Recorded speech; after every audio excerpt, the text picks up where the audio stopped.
Here's a quick video showing an upgrade that I did to the Rambler. And as you can see, there are two batteries. They are fairly large batteries. And basically I put them, they are in parallel. It's a parallel connection so that the voltage is still the same, still 12 volts. But now I have twice the battery capacity, or twice the amperage. So yeah, twice the amperage. So this battery is like 1,000 crank amps and then 850 cold crank amps. This one is about the same. So basically I have 2,000 crank amps of amperage on this battery. So basically that means that I can crank the engine numerous times, and the car would still run on twice as long if in the event of the failure of the generator or the charging system somehow, so that the battery isn't charged. This is good for a few reasons. There have been cases, not me personally, but there have been cases where somehow the batteries ran out, and you wanted to push start the car, but you're at the bottom of a hill, so you basically have to try to get the car, let's say, to the top of the hill. So you could use the starter to crank the car. You put the car in reverse, and you crank the engine, and it moves the car. It's not the best. It's not great, but it works, right? So maybe you have two people trying to push the car, and then with the added force of the starter, it certainly helps. So there's that, and again, it's twice as long for, let's say you forget the radio on, or the headlights on, or something on, or there's a bad wire somewhere. It gives you two batteries, gives you twice, two batteries in parallel gives you twice the time, twice as long. So you could probably forget the headlights on overnight, and I'd still be able to start the car the next day with two batteries. With one battery, probably not. So yeah, you can use your imagination as to various advantages. One thing that I didn't do yet that I'd like to do is to add a relay, maybe to this wire, or add a relay somewhere, so that one of the batteries remains off, always off, or almost always off, or a slight variation of that would be a relay directly going to the starter, and that would turn both batteries off when the car is off.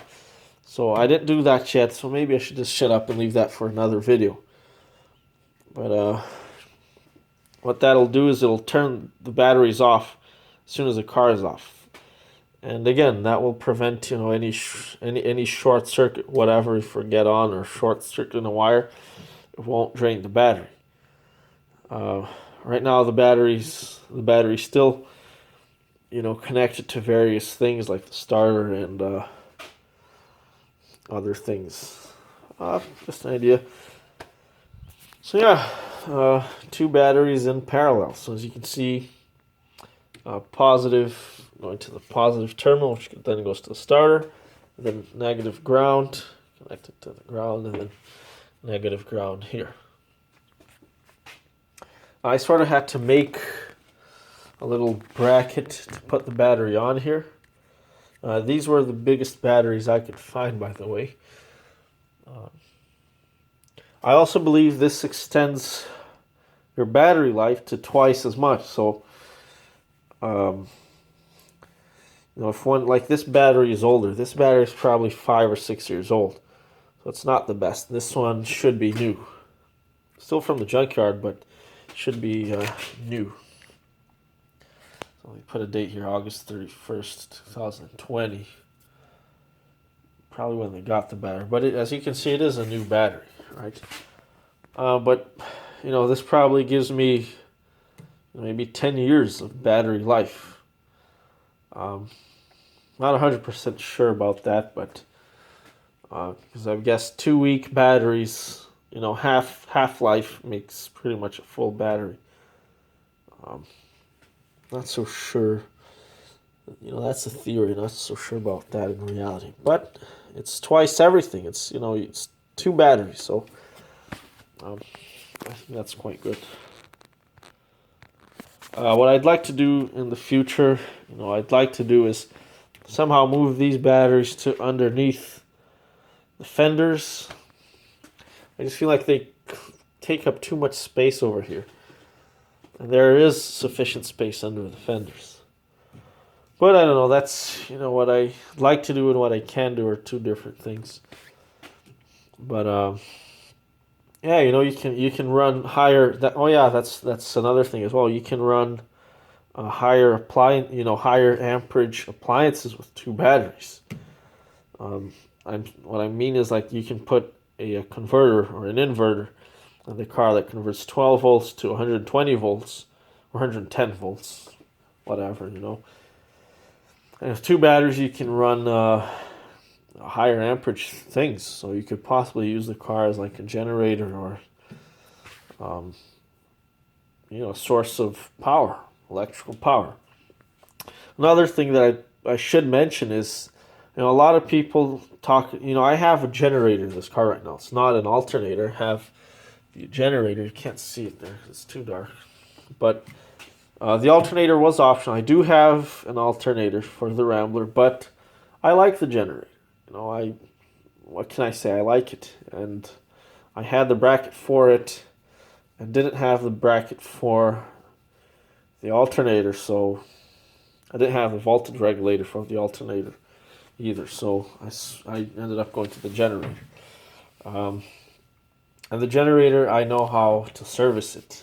Alternator, it's a bit more difficult. And I think the generators they last longer than alternators, right? But a lot of people talk about if you idle the engine for too long, it doesn't charge the batteries properly. So the lights start to dim, and I guess if you eventually really idle the engine too long, you won't be able to start the car because the batteries will discharge. With 2 batteries, that's no longer a problem. So now you can pretty much idle twice as long. You could probably idle for hours, and the batteries, you still have enough battery charge to crank the car. I idled the car for, I don't know, maybe at least an hour. The night I slept over at my land there, and next morning, 10 degrees below zero, and the car started just fine. So that's another thing to consider. Let's see if I'm missing something.